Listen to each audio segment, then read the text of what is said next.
Hoje, torcedor, esse vídeo será dedicado ao grande Rei Pelé. Todos estão acompanhando o noticiário sobre o estado de saúde do rei. Vamos todos orar e fazer pensamentos positivos para que o rei supere esse momento difícil.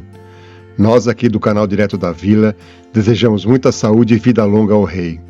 Decidimos fazer uma pequena homenagem ao Pelé, contando um pouco de sua história. Para os mais antigos, penso que será uma enorme satisfação relembrar seus feitos, e para os mais jovens, será a oportunidade para descobrir ou saber um pouco mais sobre o maior jogador de futebol de todos os tempos. Pelé nasceu na cidade de Três Corações, em Minas Gerais, no dia 23 de outubro de 1940. Seu nome de batismo é Edson Arantes do Nascimento. Filho de João Ramos do Nascimento, conhecido como Dondinho, também jogador de futebol, e de Celeste Arantes. Tinha dois irmãos, Jair Arantes do Nascimento, o Zoca, e Maria Lúcia Arantes do Nascimento. Quando Pelé tinha apenas 5 anos de idade, sua família se mudou para a cidade de Bauru, no interior de São Paulo. A mudança da família para Bauru foi por causa do seu pai, que foi jogar no Bauru Atlético Clube. A família de origem humilde foi morar em uma casa bem simples e o Pelé tinha que dividir a cama com seu irmão. Na frente da casa só havia sujeira e areia. Esse foi o seu primeiro campo de futebol. Ele e os amigos costumavam cortar varas de bambu para fazer os gols. Como não tinham dinheiro para comprar uma bola de futebol, Pelé e os amigos faziam bolas de meia. Eles pegavam uma meia de mulher e enchiam de jornal. A bola nem sempre era redonda, mas fazia a alegria da garotada. Os meninos também eram chamados de pés descalços, pois não tinham dinheiro para comprar chuteiras. Talvez a habilidade do Pelé tenha vindo dessas adversidades da vida, pois controlar uma bola de meia entre buracos e poças d'água não era para qualquer um. A mãe do Pelé era uma mulher muito durona. Era não, ela é, pois não sei se sabem, ela está viva e completou 100 anos agora em 2022. Ela sempre foi a chefe da casa, pois seu pai costumava ficar fora no clube de futebol. Ela é quem guardava o dinheiro e garantia que Pelé, seu irmão e eventualmente sua irmã tivessem livros e sapatos. Ela ensinou lições de vida muito importantes ao menino Pelé, que a seguem fielmente até os dias de hoje. O pai de Pelé, conhecido como Dondinho, era muito exigente com o rei. Às vezes, assistia alguma das peladas de rua de Pelé e sempre lhe dizia: "Você deve melhorar mais, não é apenas marcar gols, você deve ter muitas outras habilidades em campo." Segundo Pelé, mesmo quando ele já jogava no Santos, o seu Dondinho sempre cobrava que ele tinha que melhorar mais. Pessoas de Bauru que conheceram o seu Dondinho diziam que ele era muito competitivo. Certa vez marcou 5 gols de cabeça em um jogo, que segundo dizem é recorde no Brasil. Mesmo depois de muitos anos, quando Pelé marcou seu 1000º gol no Maracanã, no jogo entre Vasco e Santos, após as comemorações, ele ouviu seu pai dizer: "Eu marquei 5 gols de cabeça em um jogo, e você?" Pelé conta que eles riam muito desse episódio. Pelé também já declarou que seu pai foi muito especial para ele, e foi por causa do pai que ele se tornou jogador de futebol. Pelé nunca fez 5 gols de cabeça em um jogo, mas balançou as redes 1.282 vezes. Vamos conhecer algumas curiosidades sobre Pelé. Seus pais o batizaram com o nome de Edson em homenagem ao Thomas Edison, o inventor americano. E o nome Pelé veio de onde, você sabe? Segundo o rei, havia um goleiro de Bauru que se chamava Bilé. Bilé com B de bola, Bilé. Um dia na escola, ele chegou para os amigos e disse: "Vocês viram a defesa do Pelé?" Seus amigos morreram de rir e o corrigiram: "O nome dele é Bilé e não Pelé." Bom, a partir desse fato, seus amigos, como forma de zoação, lhe colocaram o apelido de Pelé.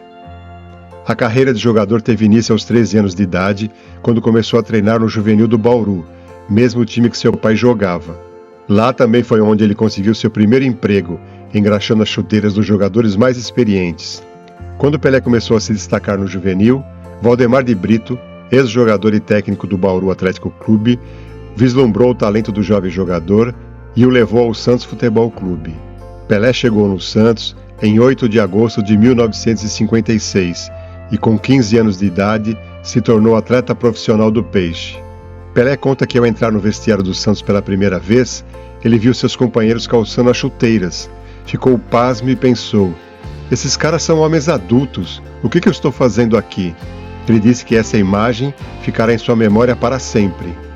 Uma outra história que Pelé conta dessa época, e que ri até hoje disso, foi que quando chegou a Santos, ele não conhecia o mar.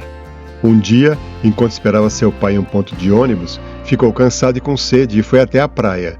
Mergulhou a mão no mar e colocou na boca. Cuspiu imediatamente a água, xingando que ela estava estragada e com gosto de sal.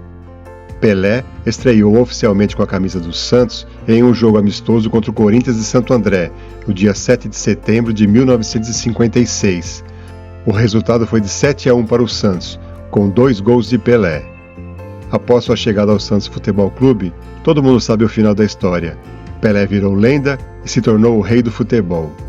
Pelo Peixe, ele fez 1.144 jogos e marcou 1.124 gols.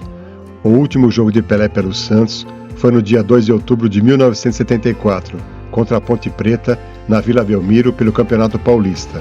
Os torcedores santistas mais antigos se lembram daquela noite mágica, quando aos 21 minutos do primeiro tempo, Pelé recebeu um passe no meio do campo, pegou a bola com as mãos, se ajoelhou no gramado e, com os braços abertos, virou para os 4 cantos da Vila Belmiro, se despedindo da torcida alvinegra.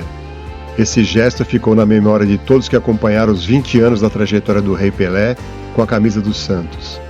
Pelé sempre foi questionado porque nunca aceitou ofertas do exterior para sair do Santos. Certa vez ele declarou o seguinte: "Por que motivo eu sairia do Santos? O Peixe é o time do meu coração.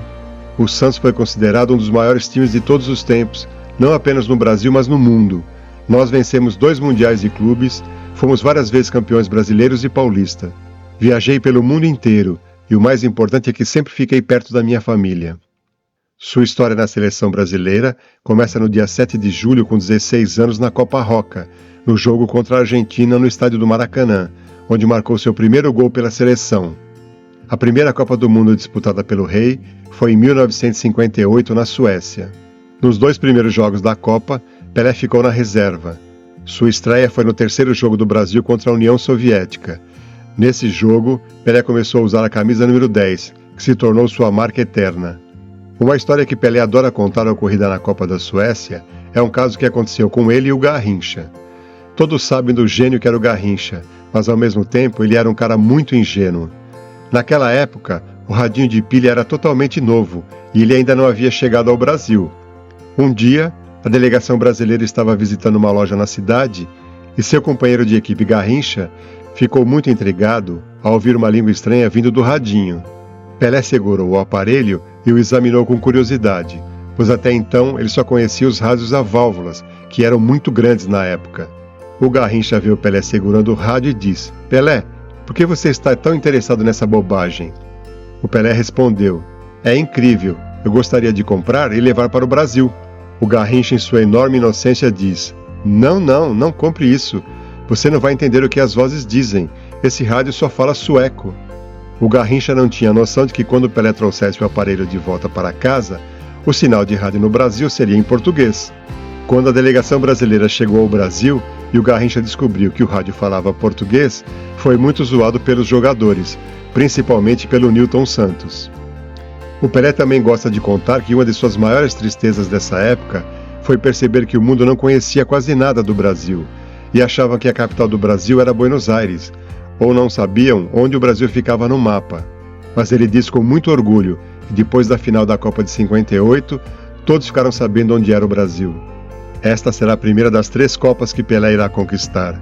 Em 1962, na Copa do Chile, o Brasil seria bicampeão mundial, mas o Pelé só jogou uma partida, pois ficou afastado por toda a Copa por causa de uma contusão.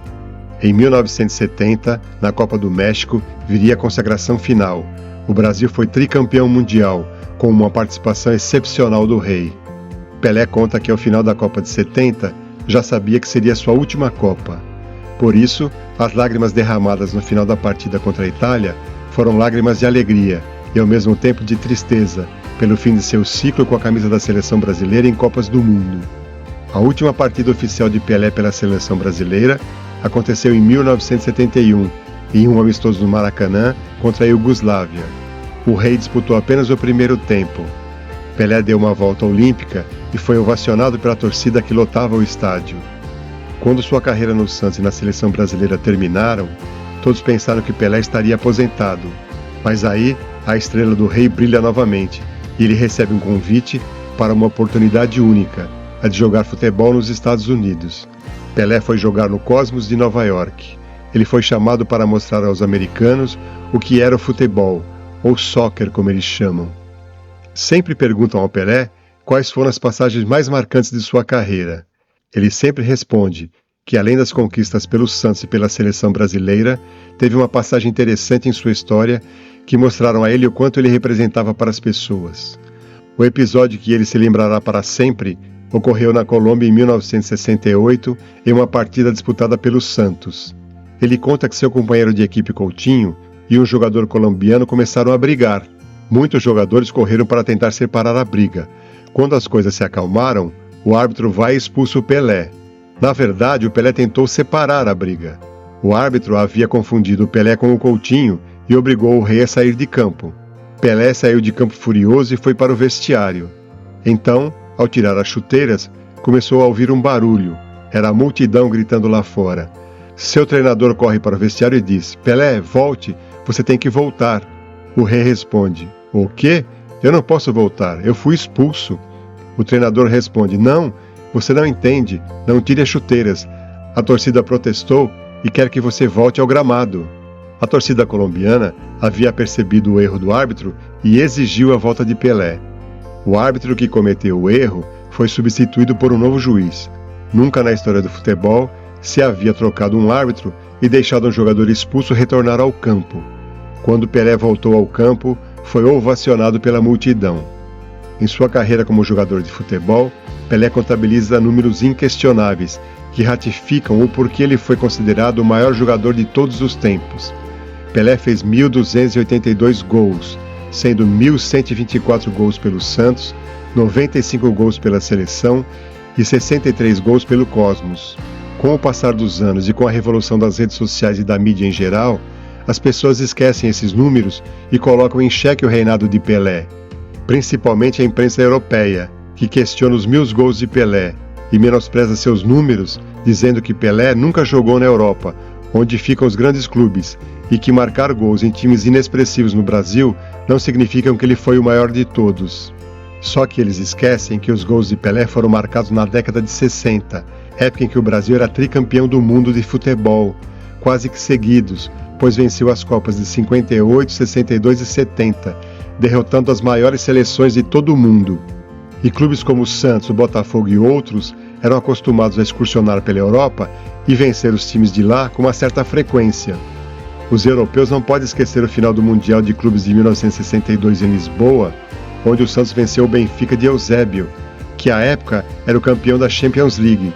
O jogo foi 5-2 para o Santos, com 3 gols de Pelé e uma atuação magistral, conforme registraram os jornais europeus da época. Para nós, Pelé continuará sendo o maior jogador de futebol de todos os tempos. A lenda, o rei Pelé. Vida longa ao rei Pelé. Muita saúde e força, Pelé, nesse momento.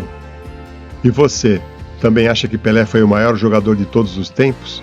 Ou, em sua opinião, ele já foi superado por algum outro jogador? Deixe aqui seus comentários. Gostaríamos muito de saber sua opinião. E lembre-se, para continuar recebendo notícias verdadeiras e confiáveis do nosso querido Peixão, não esqueça de se inscrever no canal, é de graça, não custa nada, deixar seu like e clicar no sininho de notificações. Um grande abraço a todos!